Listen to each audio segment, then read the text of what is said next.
Halo semuanya, pernah nggak sih kepikiran apa yang ada di balik kepemimpinan yang hebat? Jawabannya ada di otak kita.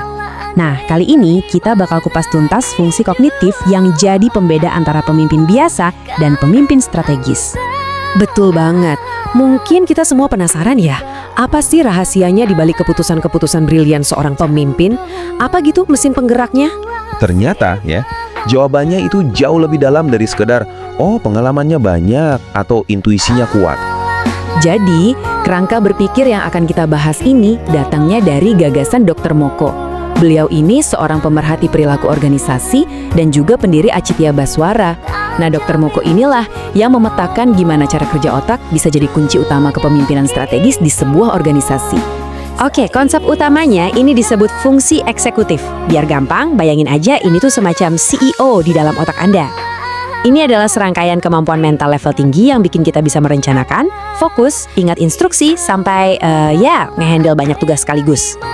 Tepat sekali. Dan CEO otak ini nggak kerja sendirian loh.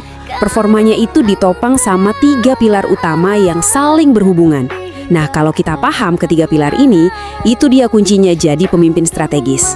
Pilar yang pertama namanya memori kerja atau working memory. Ini bukan sekedar ingatan jangka pendek ya. Anggap aja ini papan tulis mental di kepala Anda. Tempat Anda nampung, sekaligus ngolah berbagai info secara real time buat ngambil keputusan. Nah, contoh nyatanya gini deh. Bayangin seorang pemimpin lagi rapat penting. Dia harus ngolah data keuangan, dengerin masukan timnya, plus mikirin tren pasar. Semuanya dalam waktu yang bersamaan. Kemampuan buat nahan dan ngolah semua informasi itu, nah itulah kekuatan dari memori kerja. Lanjut pilar kedua, fleksibilitas kognitif. Simpelnya, ini kemampuan buat berpikir out of the box dan ganti strategi dengan cepat. Pimpinan yang punya ini tuh nggak kaku. Mereka bisa lihat satu masalah dari banyak sudut pandang dan gampang beradaptasi. Contohnya kayak gini nih. Misalnya, perusahaan Anda udah siap-siap mau rilis produk andalan. Tiba-tiba kompetitor ngeluarin produk yang mirip, tapi lebih canggih. Pemimpin yang fleksibel itu nggak panik. Dia bakal cepat-cepat putar otak, ubah strategi, mungkin dengan nonjolin keunggulan lain dari produknya. Nah, itu dia fleksibilitas dalam aksi nyata. Dan pilar ketiga, ini yang mungkin paling penting, yaitu kontrol diri atau self-control.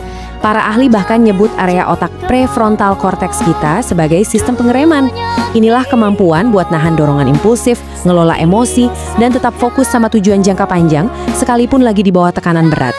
Betul, misalnya lagi negosiasi alot banget, terus pihak lawan sengaja mancing-mancing emosi Anda. Impuls pertama pasti pengen marah kan? Tapi pemimpin dengan kontrol diri yang bagus bisa nahan dorongan itu. Dia tetap tenang, fokus ke tujuan akhir, dan akhirnya bisa menghindari keputusan reaktif yang bisa merugikan. Oke, kita udah lihat ya betapa hebatnya CEO otak ini kalau ketiga pilarnya kuat. Tapi namanya juga sistem, kinerjanya bisa terganggu. Jadi, apa yang terjadi kalau CEO otak ini mulai oleng? Ternyata ada beberapa perusak utamanya. Misalnya, stres yang terus-terusan, kurang tidur, jarang olahraga, bahkan lingkungan sosial yang negatif. Semua ini tuh secara langsung menyerang dan bikin fondasi fungsi eksekutif kita jadi lemah. Dan dampaknya, wah ini nyata banget. Kinerja bisa anjlok, keputusan jadi lambat, dan sering salah. Hubungan sama tim juga bisa jadi renggang karena kita jadi susah ngelola emosi. Ujung-ujungnya, motivasi dan semangat kerja bisa hilang. Ini bukan lagi soal lagi bad mood, tapi ini udah gejala disfungsi eksekutif. Tapi tenang, ada kabar baiknya. Dan ini yang paling penting, fungsi eksekutif itu bukan sesuatu yang paten, yang nggak bisa diubah. Justru sebaliknya, dia itu kayak otot yang bisa dilatih dan diperkuat. Kita bisa loh secara sadar mengasah lagi aset terpenting kita ini. Nah, pertanyaannya sekarang, gimana caranya? Untungnya, sains sudah punya jawabannya. Ada beberapa metode yang terbukti ampuh buat mempertajam lagi fungsi kognitif kita. Yuk kita lihat beberapa di antaranya. 2 cara yang paling gampang kita lakuin itu adalah olahraga teratur dan latihan mindfulness. Olahraga itu bisa ningkatin aliran darah ke otak dan memicu protein BDNF yang sering disebut pupuk buat sel otak. Sementara itu, mindfulness kayak meditasi itu secara langsung melatih fokus dan kontrol diri kita. Ada juga teknik yang lebih terstruktur, namanya strategi metakognitif. Gampangnya sih, ini adalah berpikir tentang cara kita berpikir. Oh, jadi kayak kita jadi manajer buat pikiran kita sendiri gitu ya? Tepat. Prosesnya ada 4 langkah simpel. Pertama, tentukan tujuannya mau apa. Kedua, pecah tugas yang besar jadi langkah-langkah kecil yang manageable. Ketiga, pantau terus progresnya. Dan yang terakhir, jangan ragu buat evaluasi dan ubah rencana kalau memang perlu. Ini bener-bener cara Jitu melatih otak kita buat jadi manajer proyek bagi dirinya sendiri. Oke, setelah kita paham cara kerja mesin kognitif ini dan gimana cara mengasahnya, apa ya kesimpulan besarnya, khususnya buat para pemimpin strategis di luar sana? Pada akhirnya, kepemimpinan itu bukan cuma soal logika dan strategi. Mengutip pesan penutup dari Dr. Moko, pemimpin sejati itu mampu menyinergikan kendali intelektual dengan kecerdasan emosional dan spiritual.